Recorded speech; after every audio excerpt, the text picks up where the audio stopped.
Good evening. Our top story today is Memorial Day. I know a lot of people don't have work tomorrow, and I just want to make sure we salute all the fallen soldiers out there. Thank you for your service. And I mean, we wouldn't be able to do this, wouldn't be able to sit in the basement and record a football show if it wasn't for your sacrifice. So, really appreciate it.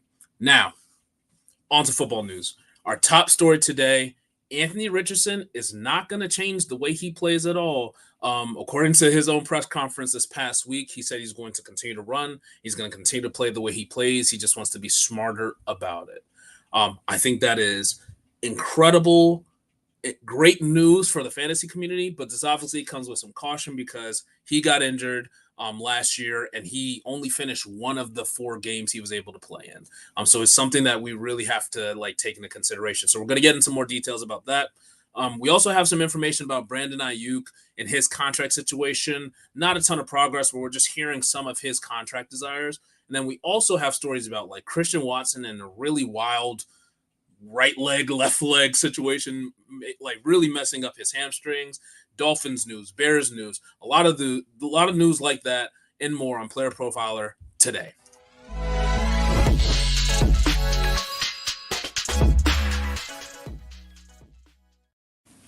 All right, so like I said, our top story today. And by the way, my name is Toomey. I go by FF Strategist on TikTok. Make sure you guys give that a follow. But also, make sure you guys right now click subscribe on YouTube here. Click follow on Twitter for Player Profiler News. We're putting out a news show every single day to go over the latest news of that day, and we're doing this all the way through to the season. So make sure you guys are locked in because you're going to get the top news and how it's relevant to your fantasy teams on this channel. So make sure you guys are tapped in. Now, like I said, top story, Anthony Richardson. When he was doing his press conference, he basically said that the 2023 shoulder injury was kind of unlucky. So here's the exact quote. I'm going to just read it directly. I don't think there was any way I could have avoided what happened to me. Just a regular routine tackle. He's referring to the AC joint injury he suffered against the Tennessee Titans that ended his season in week 5, I believe. I tried to brace myself for the fall, and my shoulder just did what it did. People see me. I'm a big quarterback, so they always think he wants to run the ball. He wants to be physical, and that is what's going to get him hurt. That's not the case. And so I will give him credit. Some of the times he got injured outside of the Houston Texans one where he got the concussion were not really directly his fault. They were just injuries that may have happened in the pocket or just routine tackles that he just landed incorrectly on his shoulder as it relates to the Titans injury. The one against the Houston Texans where he got a concussion, he's admitted multiple times over that he slowed down when he got close to the end zone, and you're never supposed to do that. The defender came, hit him as he walked into the end zone. He fell, hit his head, led to concussion, and he was out basically at the beginning of the second quarter. And so I do give him some credit for he's not just being reckless. He's not throwing his body into harm's way, but you finish one game, bro. You know what I mean? You finish one game. So, I mean, we got to take that with a grain of salt. I do think he's a smart guy.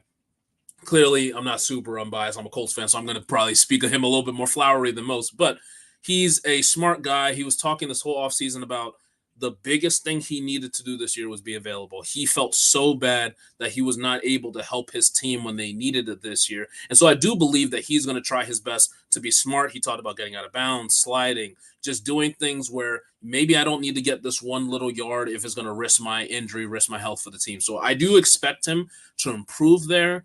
But to me, the big headline here is still have your high level of excitement for Anthony Richardson. I truly think that he could win you your league, and you're getting him in late 5th round value, sometimes in the 6th round. I love that, but make sure that you draft a high level backup,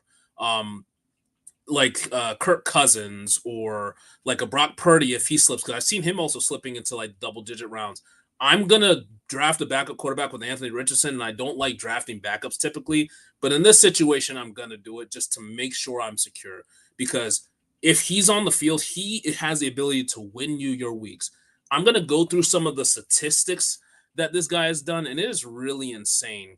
What's up, Jamie? And it is really insane when you really think about how his play would have translated to a full season. Now, this is all funny math. I'm about to do a lot of funny math here, but just kind of bear with me real quick, okay? So he only played technically 10 quarters of football, 10 healthy quarters. He only played 10 healthy quarters of football. I think he played 4 against the Jaguars. I believe he played 4 against the Rams, but still got injured. Played 1 against the Titans and essentially 1 against Houston. I know he went into the second quarter, but it was barely into the second quarter when he got hurt. And so, just 10 quarters of football. But if you extrapolate those numbers, and again, funny math, but extrapolate those numbers, it's juicy, bro. It's some juicy business, man. So he had on a per game pace, he was at 1.2 passing touchdowns per game, 1.6 rushing touchdowns per game. 1.6 rushing touchdowns per game. Not 0.5, which is great. 1.6 rushing touchdowns per game. And this part is it's funny math again. I'm going to say it again. 29 points per game. 29 fantasy points per game if you take his 10 quarters of football and use that on a per game basis. Now, again, what's the season pace on that? This is not going to happen, but this just tells you if you get this player playing at his peak, even if he's not even really a great football player in the sense of the NFL, winning games, if he's playing the same way he played last year, you're on a 500 fantasy point pace. That's nearly 100 points better than Josh Allen was last year as the clear QB1 with 16 rushing touchdowns. Anthony Richardson would have just doo-dooed all over QB1s. So that's why you see a lot of people who are really excited about Anthony Richardson. I don't expect him to play 17 games. I think that would honestly just be foolish. Until I see it, I can't believe he's going to play 17 games. But if he did, he is winning you your league, and it is not fair. It is not close. Now, what I said was draft him, getting him in the 5th round, 6th round. I'm happily taking him there. But the thing that I'm definitely doing is I'm looking to see where Brock Purdy falls. I'm just going to throw him on my bench, and yeah, he's going to take up a bench spot for me. I'm going to do the same thing with a Kirk Cousins. I'm getting a competent, high-level quarterback that I feel comfortable with to ensure on a week-by-week basis that I have somebody who is ready to go, and I'm not going to be left in the lurch this year. Unless if you're not in a super deep league, you may not have to do that. But if you're in the deeper leagues, some of the more competitive leagues, I'm not going to leave it the chance, especially if you're in a 14, 16-team league. I'm not chancing that at all. I'm taking another quarterback. Now, the one thing you could also do, and I tend to do this on a week-by-week basis anyway, I usually just find the player I don't like the most on my team. I drop them and I pick up a player who has high upside depending on when the roster's locked based on league settings. But let's say on Thursday night, the Steelers are playing the Jets. In that type of situation, I'm probably going to pick up a Braylon Allen and just put him on my bench. And just in case if Breece Hall gets hurt, I got Braylon Allen and I didn't have to waste a waiver claim on him. So for me, with Anthony Richardson, the thing that I'm going to continue to do, I'm going to probably pick up Joe Flacco. If I don't want to hold another quarterback all season, most weeks I'll probably pick up Joe Flacco, just put him on my bench and just see what happens because he's now the backup for the Colts. And I don't think he's going to be as amazing as he was down the stretch, but he's going to sling it in this offense. Shane Steichen is a savant offensively, and they have a lot of weapons coming back. So I actually think that would be amazing for Pittman, amazing for Adonai Mitchell, amazing for Jelani Woods, who's actually starting to practice again, basically off of a redshirt season last year, if Joe Flacco were to come in the game. So I actually think that he would have a lot of upside just throwing the ball. But that is just a good way to secure you if you want Anthony Richardson, but you just don't want to deal with all the injury risk. That's what I'm doing. In any league I can, I'm taking Anthony Richardson, and I'm just going to secure myself some other way. All right, so that's the first story. The other thing, just before we get off the Colts and get to a break, is Coach Shane Steichen said that Pittman should be fine after he left practice on Wednesday. I think he collided knees with Jalen. I think it's Jalen Brown. I'm getting Jalen Jones. I'm thinking of the playoffs. Jalen Jones, a cornerback on the Colts. He collided knees, so they're not really concerned with him. I've talked ad nauseum about my concerns for Michael Pittman just based on the way that Anthony Richardson plays. He was on average wide receiver 38 with Anthony Richardson last year, and he was closer to wide receiver 20 on average with Gardner Minshew, obviously having significantly higher weeks during the season with Minshew. So that's just something to think about. But again, Anthony Richardson can improve. I don't know. I'm really not ending up with Michael Pittman on most of my teams, but he'll at least be healthy. All right. So We're going to talk about a lot more news. We got some information on Brandon Aiyuk and what his desire is, what his benchmark is. So we're going to talk about a lot more of the news on the other side of this break. And we're going to talk a little bit about Underdog and the best ball mania you guys need to tap into right now. This episode is made possible by Underdog Fantasy, and Underdog Fantasy is the leader in best ball. When you go to join an Underdog Fantasy best ball draft, it fills very quickly. Especially now, it's Best Ball Mania season, baby! Best Ball Mania 5! I can't believe they're at Best Ball Mania 5 already. $15 million in prizes. They're giving out $15 million with $1.5 million to first. Playing in best ball leagues makes you better. It helps train you on player value and strategy. And Underdog offers a lot more than just best ball contests. They offer pick'ems. My new favorite, the golf pick'ems. But they have the NBA pick'ems, baseball pick'ems going on throughout the offseason. Hit the pick'ems, back to best ball, hit the pick'ems. So use promo code Underworld. Promo code Underworld gets you a 50% deposit bonus up to $250. So they've increased the maximum deposit bonus. It was $100. Now it's up to $125. When you get the Underdog app, use promo code Underworld and go draft your ass off. Draft your ass off. I say this all the time, like best ball, getting into these drafts now are the best way to prepare yourself because all your league mates, they are not paying attention yet. And so just on a practice note, get into Underdog, use the code Underworld, and get practicing. And then you obviously have a chance to win a lot of money. So make sure you guys tap into that. All right, now, another piece of news. So Brandon Aiyuk, apparently the contract extension that he's looking for, the benchmark for that contract is Amon-Ra St. Brown's recent deal. So you guys remember Amon-Ra St. Brown, he just got a 4-year deal for, I believe it's $30 million on average. And so Brandon Aiyuk, that is a benchmark. That's what he's looking for. Not technically the number one receiver money. AJ Brown is the number one right now with $32 million a year. But he wants to be in that range. He's probably wants to be in the top 5, really probably the top 3 or 2. So he's really looking to meet the Amon-Ra St. Brown territory. Right now, he's set to make $14 million a year because they picked up his 5th-year option. But he just kind of feels like jilted. That's kind of been the sense that you've gotten with Brandon Aiyuk. There was a lot of trade rumors, so he was very not. He's a little disgruntled right now. He's clearly not at OTAs like a lot of other receivers right now, and he's just kind of pissed off because he put up back-to-back 1,000-yard seasons, put up 1,300 yards last year, 7 touchdowns, and he just feels kind of disrespected. He feels like everyone keeps talking about his team being the Avengers, and he's just kind of left out there like Falcon or something like that. He just doesn't feel like he's one of those dudes, bro. And he is one of those guys. He was a wide receiver 14 in PPR last year. There were many weeks where he was significantly higher than that. And on a team that's that loaded to consistently put up production, it is impressive.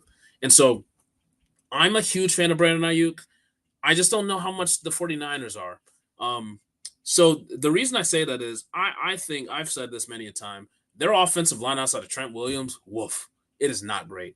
If you want to have a consistent contending team and to continue to put out that offensive line outside, again, you really are leaning on Trent. You're leaning on George Kittle and receivers to block on those outside zones. But, man, the middle and the right side of that line is just not it.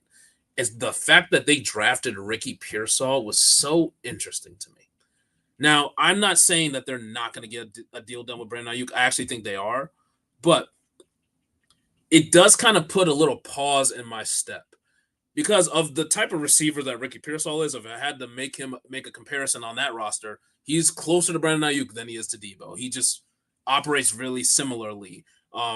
He's just not.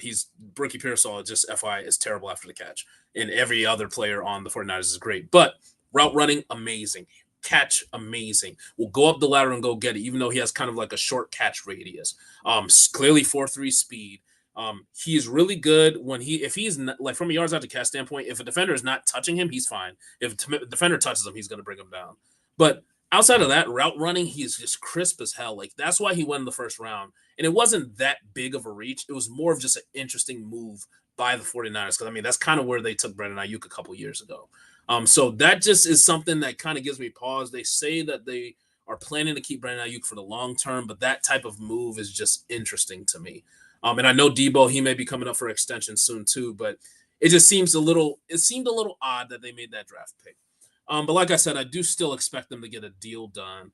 I do think that Brandon Aiyuk is going to be set up for like another top 15 wide receiver season. Deebo Samuel, he's just not. He doesn't stay as healthy as Brandon Aiyuk does. I think Brandon Aiyuk, he's only missed 1 game in 3 years. Deebo's missed 7 games in that same span. Not as bad as everyone makes it seem, like he's missed half the games like a Christian Watson or something, but he's still way more injury prone than a Brandon Aiyuk. And I do think that, like we saw in the Super Bowl, there's a lot of times, and they're going to be watching the tape this offseason with Brock Purdy. There's just times where he's just streaking wide open. You got to hit him. And he just gets frustrated. Like, he is an amazing receiver. Get him the ball, and he could do great things with it. And so, again, I'm still buying into Brandon Aiyuk in fantasy. I prefer to get him in the third round if I could, but you're probably not going to get him. You're probably going to have to take him in the second round. So I may not end up with as much as him as I typically like. But I still think he's going to be a great player if, obviously, he signs his contract. All right. So the next story, we're going to hop right into the next one. So got some news out of Bears camp relating to Rome Odunze, as well as how the Bears offense is starting to look.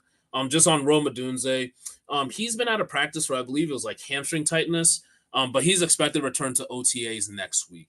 And I think that's going to be very welcome to Caleb Williams, because he's been struggling.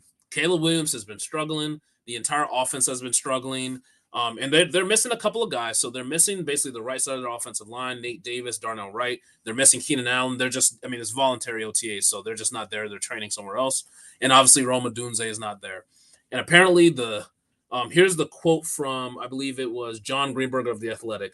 So Caleb Williams is, quote, under pressure while his receivers, which didn't include Rome Odunze and Keenan Allen, tried to get open. There were a few just missed interceptions. Sometimes Williams couldn't even get passes off as a secondary, use its space advantage in the red zone to shut down receivers. We saw a lot of screen passes, many of which turned into scores. Occasionally, the offense struggled to line up and get a playoff. Now, there's a lot of people who are going to say, Caleb Williams is a bust. I told you he's a bust. Like, I'm worried. Not at all. I'm not worried about Caleb Williams at all. This happens in OTAs. This happens in training camp. You kind of want those plays to happen in training camp so you could learn from them.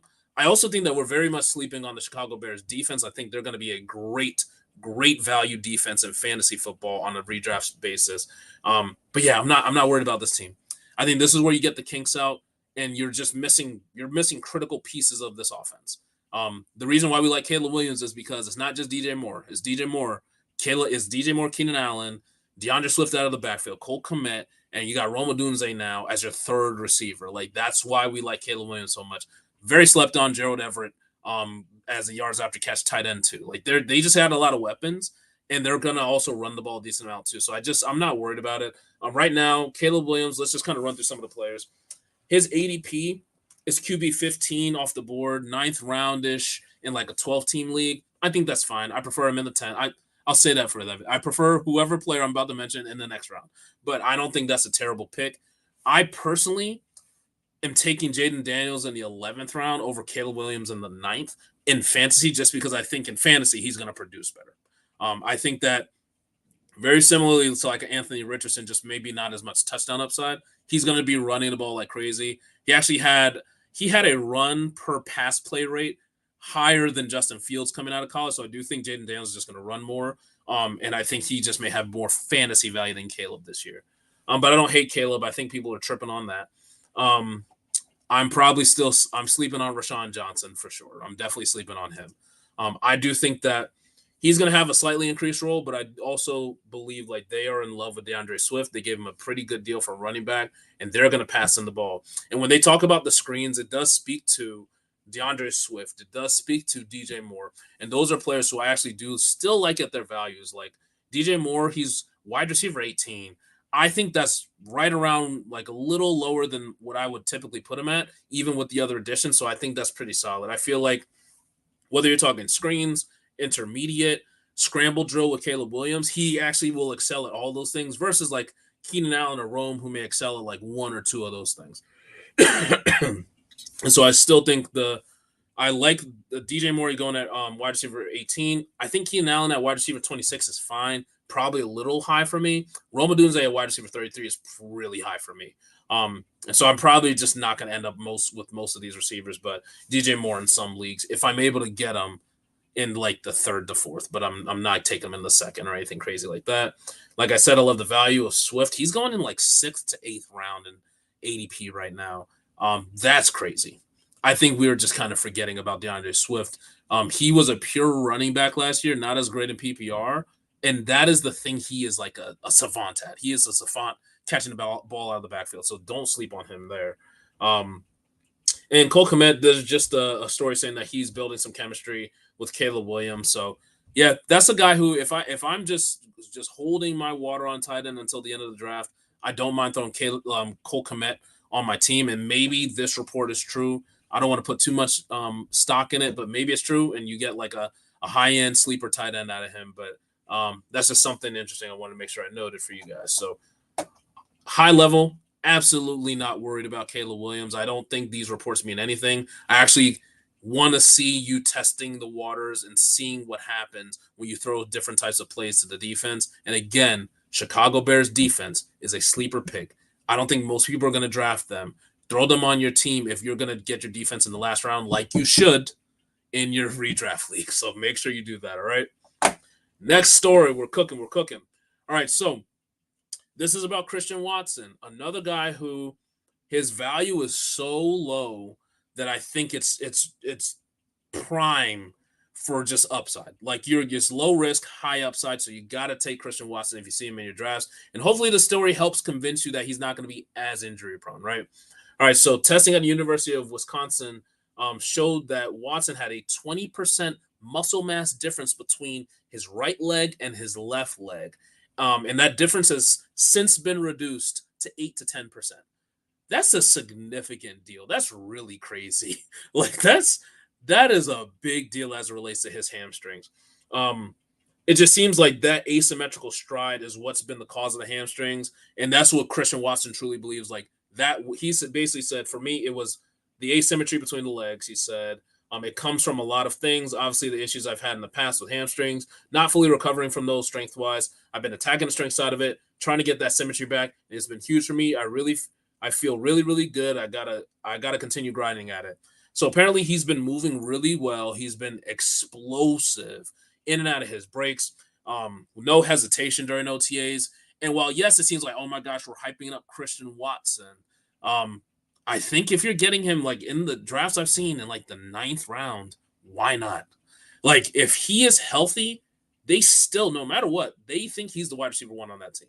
So if he's healthy, he's going to get the ball first. Like even when we saw him come back, he still gets targeted the most. And so no matter what you think of him, the value is there now. The upside is there now. Jordan Love seems to be the truth, and they're great down the field. We remember that touchdown year he had with Aaron Rodgers before he not retired, before he went to the Jets. Like, I think we got to stop sleeping on that.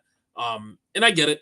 I mean, what is this? He's only played 23 of 34 games, and he missed 8 games last year. I fully get it. But, yeah, I think that there's just a ton of upside there. You sold Christian Watson for Bo Nix. Yeah, that's cool. that's cool. What's this next thing? You said Christian Watson also recently got married. I'm assuming his bedroom activity. You're wild, bro. Help save his hamstrings with that bedroom. I'm sure it did. God. Yeah, so the one thing I just want to say, and this is general for any of these types of like players like Kyle Pitts, players like Christian Watson, players like Tony Pollard, a little less so, but like players like that who burned you last year, you got to literally, like a cornerback, like an elite corner, erase it. On to the next play. You cannot let old information sway you this year if it's irrational. Now, for Christian Watson, you can say he burned me with injuries. He's an injury-prone guy, so I'm just not going to draft him. I hear that, but I think it's all dependent on the value. And again, if you're getting Christian Watson in the 9th, sometimes the 10th round, because people are just like, I'm done with this guy, he's not even a starter at that point. Like if you draft the right way, he's going to just be a bench, like a high upside bench player. And we know what he can do if he's on the field. So maybe he got it fixed. And if he got it fixed, you have a potentially like maybe a league winning player just sitting there in the 9th and 10th round that we've seen do it before. So just don't be overly zealous in that negative way. All right. Next, we're going to talk about, it's funny you bring up Bo Nix. So we're going to talk about a team who I never, ever cared to talk about just because from a fantasy standpoint, I don't know what to do with this team. Denver Broncos. The headline is, there's just a significant amount of uncertainty at every single skill position And it speaks to like they're all in on competition. They're competing at every single spot: quarterback, running back, tight end, wide receiver. It's a lot of competition going on this team, and we have updates at each one of the skill positions. So, as far as the quarterback goes, Sean Payton said that Bo Nix, Jarrett Stidham, and Zach Wilson are splitting reps. And based on beat reporters, it seems that like Jarrett Stidham is kind of leading the competition, which is not super surprising. He's been in the system longer. Bo Nix has been kind of mixed. There's been reports saying he looked great. There's been reports saying that he looks like ass. And so I still think that Bo Nix has a high likelihood of starting at least 50% of the games, if not being the week one starter. But it's just something like keep your eye on. I don't really know what this means in a good way for any of the assets on this team, unless you're a running back. I think the running backs catch a ton of passes here, but we'll talk about that after this next story. So next, from a wide receiver standpoint, Courtland Sutton, he's been absent from the Broncos voluntary OTAs because he's seeking a new deal. It was kind of dismissive, just the comments, at least it seems dismissive, what Sean Payton said about Courtland Sutton. He said that he and the team are not concerned about Sutton, who is remaining away from the team as he waits out a new contract. It's kind of weird. Like, that wasn't a quote. That was just like a paraphrasing of it, but it just – I don't know Sean Payton, but we all know the tone of his conversation, and he's very direct and just seems like that doesn't sound great. It just doesn't sound like, oh my God, we love Courtland. We need him back. We need to figure out something quick. It's like, well, it seems like the type of guy we're going to deal with the guys we got. And earlier this offseason, they already they were fielding trade offers for Judy, who got traded to the Browns, and Sutton. And so really, I don't know. It just doesn't speak to it's not a locked and loaded thing that he's going to be on the team. So maybe we need to be considering more seriously, like the Troy Franklins of the world. Marvin Mims, I like him more than Franklin, honestly, if I was going to take a shot in a deep league. But I wouldn't be surprised if Courtland Sutton signs, but maybe he gets traded. Maybe he's one of those midseason trades that happen if he's disgruntled.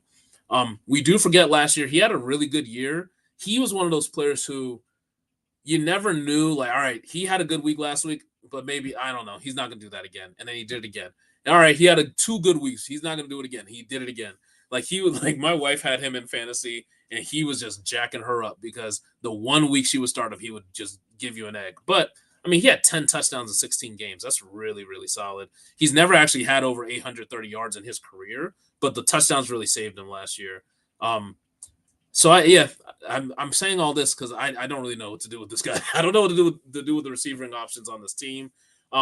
He's available beyond the 10th round, and so that's another guy who, if you, not that you need the upside, but let's say you have you drafted some of the rookies like Malik Neighbors, Marvin Harrison Jr. You're pretty heavy at running back. You just need I need a plug and play starter at the receiver position. I'll take him beyond the 10th round. I don't hate it. But that's literally the only situation where I'd be taking him. I'm not really taking him if I'm looking for upside of that range because I prefer the rookies. I prefer the Lad McConkeys, the Keon Colemans, if they're still there, players like that, just in case. Because in the one game he had with Jarrett Stidham, he had 1 catch for 2 yards. I just don't know what to expect from this team with how everything is changing. The only thing I feel and I don't even feel confident. I feel a little better about the running back position, but that's another one where ton of competition. And I guess the only reason I feel more confident is I'm just assuming there's going to be a trade at some point. All right, so what Coach Sean Payton said that he confirmed it's a position where the running back position is a position where he expects major competition. They drafted Audric Estime in the 5th round, Nigerian, my brother right there. And then he grabbed Blake Watson, undrafted free agent out of Memphis. And so really quick notes on those 2 players. Let's start with Estime. Meat and potatoes type of player. Just a hard-nosed grinder. He hits the hole with power. He is just strong. Like you would expect, kind of awkward in space, but decent vision. He just moves the pile. That's the biggest thing about him. He moves the pile. He drives the legs. And he wants to smoke every time it's possible. Whether he is blocking, he smokes defenders in pass pro. Or if he happens to be run blocking for his quarterback or something, he smokes them. If a wide receiver is running, he's going to smoke his blockers. He's loves some contact. And so I can see why Sean Payton would bring a player like that on. Also at goal line, which I think will be his most impactful role if he gets on the field this year. He had 18 touchdowns last year. I haven't seen that many goal line stands where he didn't make it in. Like, he is very strong, and he has good vision down there. And did I say he's strong? He's very strong, bro. He gets into the end zone, and so that's one of those things where I would just have to. If I'm like a Samaje Perine, I'm looking at this situation with a hairy eyeball.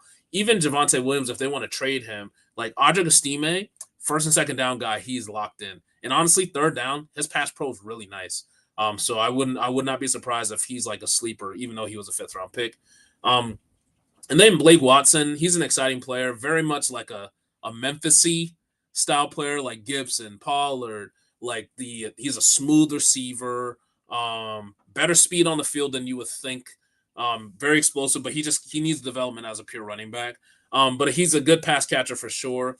And so to me, the way that made these 2 picks is like, I want to add some competition, a little less so to Javonte Williams, directly to Samaje and Jaleel McLaughlin.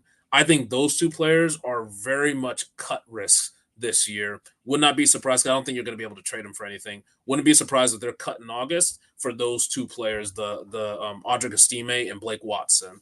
Or not. You probably keep both of them. But I do think that someone in this backfield, clearly you have 5 running backs, somebody's getting cut. And I wouldn't be surprised if there's some cuts, or if they want to trade like Javonte Williams, that's probably the only asset you could actually trade. Because I do think that Estime, even in his rookie year, may factor in at goal line because, I mean, he's a dog down there. But that being said, with or without a trade, I do think that Javonte Williams, another guy, value is really getting slept on right now. Yes, he's splitting time, and I get it. He's splitting time with Samaje. Jaleel McLaughlin gets on the field. Seems like Sean Payton, I don't know if he's like enamored with Javonte Williams, but I mean, he does have sneaky value even right now. When he played with Jared Stidham, I mean, there were games where he got like 9 targets.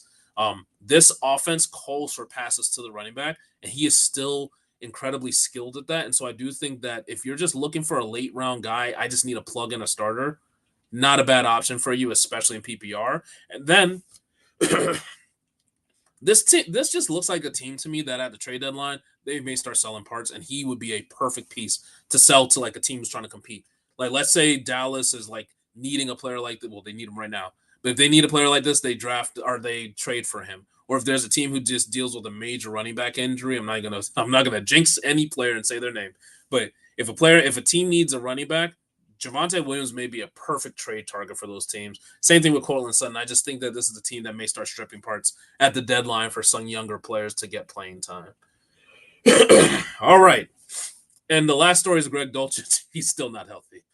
That's it on the Broncos. Like this guy's hamstrings, like I'm over the Greg Dulcich thing. I was a big fan of his.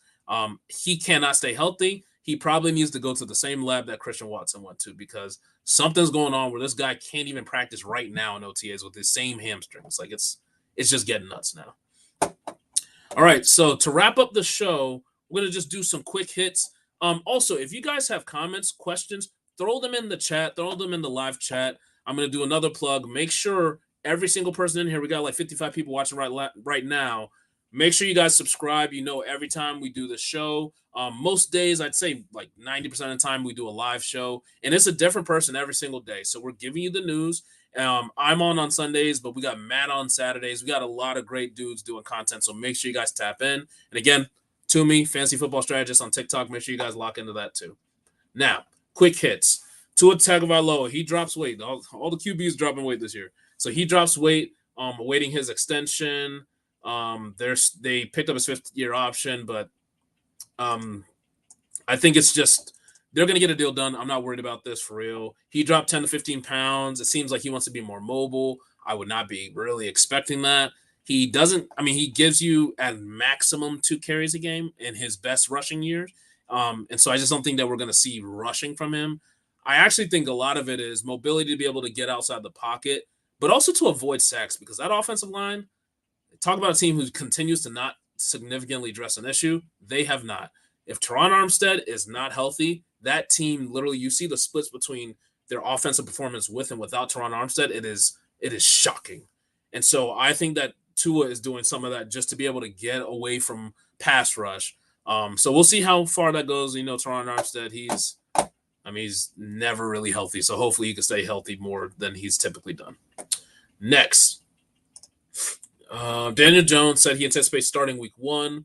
I was actually very skeptical that he was going to be able to go week 1. But all the reports are saying that he looks like he's going to be good to go. Um, I'm not like excited about Daniel Jones in fantasy anymore. And I never really was, but his rushing upside is sometimes tantalizing if you need like a bye week replacement. But what I am more excited about is Malik Neighbors. Especially since Waller, he's still not at OTAs. I think he's still like kind of mulling the retirement thing. And so if for some reason Darren Waller is not there locked in for this season and you get Daniel Jones, I think this is a situation where Malik Neighbors is about to like just dominate targets in the worst way or in the best way. Um, the way that Brian Dable runs his teams is like he schemes the receivers open so much, and the way that Malik Neighbors he can win and win so quickly, and how amazing he is after the catch.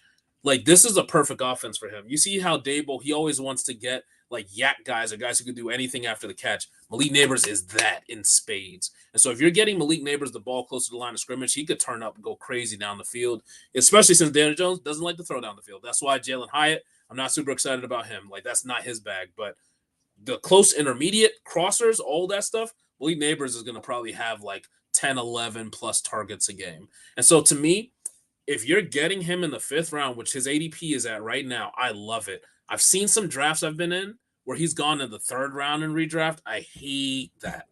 And I don't hate it. I just hate the value. I'm never going to get him if he's going to go that high. But if he's in the 5th, I'm going to lock him in every time. And I do think that he has top 10 wide receiver upside as well this year. It's just the reason why he can't be higher than that is touchdowns. I just don't like Daniel Jones in his great year through 15 touchdowns. So I'm just not expecting some stellar passing year from the Giants, even though they will be in negative game scripts a lot. So that at least helps them. Last story. Doug Peterson said during OTAs that the Jaguars want to lean on ETN less during the 2024 campaign in order to keep him healthy. So they literally said this last year. They drafted Tank Bigsby. Some people were hype on Tank Bigsby, and that just was a flaming pile of poop. Tank Bigsby was uniquely put the Jaguars in bad spots with fumbles at the worst time, literally like dropped passes or like passes that spring up in the air that turn into interceptions, sometimes like a pick six. Like he was just doing all the bad rookie stuff. I don't expect Tank Bigsby to be that bad again, but I do think it would be crazy to think that it's going to be like even a 60-40 split. I think that if Tank Bigsby does not throw up all over himself again, I think you're looking at best 70-30 with the other running backs. And so, yeah, Travis Etienne is not going to get as many carries as he did last year, but I do think he's going to still get significant work. I still think he's going to work at goal line. He did significantly better this year at goal line than he's done in his past, even in college. And with the jettison of Ridley, Zay Jones, and adding Gabe Davis, who's still not practicing in OTAs, and a young rookie, Brian Thomas, who's actually looking okay in OTAs, ETN's going to catch some passes. So headline basically is like, I'm just not – he's going to lose some work, ETN. I'm not super worried about it, though, long term. All right, so I think that's going to be it, man. If you guys have any questions, let me know. Again, subscribe to the channel. Make sure you guys are locked in. We go live every single day. So make sure you guys tap into that because we're giving you this fantasy news as well as how it relates to your fantasy team. Again, my name is Toomey. I go by FF Strategist. It's in the description. On TikTok, make sure you guys follow there because I'm putting out content every day. Also work with Player Profiler's main page on TikTok. So make sure you guys give us a follow everywhere. Player Profiler on YouTube, Player Profiler News on YouTube, all the Twitters, Fantasy Football Strategist, FF Strategist on TikTok, YouTube, all these places. Give us a follow. We're putting out content daily. And as we get closer and closer to the draft season, we're putting out content to make sure you guys can win your leagues. All right, so again, happy Memorial Day. Thank you to all the veterans who sacrificed the most for us. Memorial Day is about the fallen veterans. So make sure you guys say thanks to the veterans in your life and pray for the ones who've passed because they gave us so much that I, again, could sit in my basement and talk about football with you guys for 40 minutes. Right. Take care, guys. Peace. Of course, I did that so not smoothly. Now I have to get the end screen. All right, there it goes. All right, take care, guys. Peace. From the Podfather to you, I deeply appreciate you tuning in. And many ask, what can I do? What can I do to help support the hosts, the research they do, the production costs? Go to playerprofiler.com, Dynasty Deluxe, World Famous Draft Kit, Rankings, DFS Dominator, and of course, data analysis. Subscribe to any one of those, and you support all of us and take Player Profiler to the moon.